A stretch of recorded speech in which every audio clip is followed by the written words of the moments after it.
Assalamualaikum. Problema ka mo sa crack heels? Unang-una, dapat ibabad nyo muna yung paa nyo sa maligamgam na tubig. Linisan ng maayos, sa sabunan ng maayos, and then banlawan, at saka papatuyuin.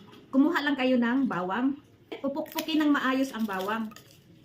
Kailangan talagang durugin ng maayos ang bawang para makuha talaga yung katas ng bawang. And then, pag durog na yung bawang, ilalagay natin sa container.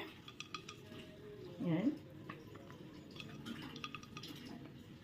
And then, lalagyan natin ng coconut oil. Bawang at saka coconut oil. Ihahalo lang natin ng maayos, guys. Kasi ang bawang is anti-fungal and antibacterial ito, guys. And then, yung coconut oil is nagpapaganda ng moisture. Kasi yung crack heels, ang reason ng crack heels is nagda-dry palagi yung paa. At ito, napakamura lang. Walang gastos.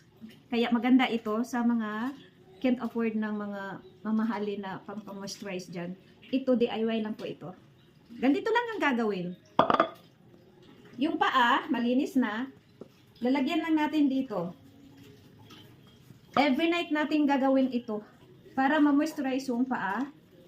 Lalo na dito, babalutin natin ng plastic sa kamedyasan. Kinabukasan, makita nyo na smooth na ang paa. Subukan nyo.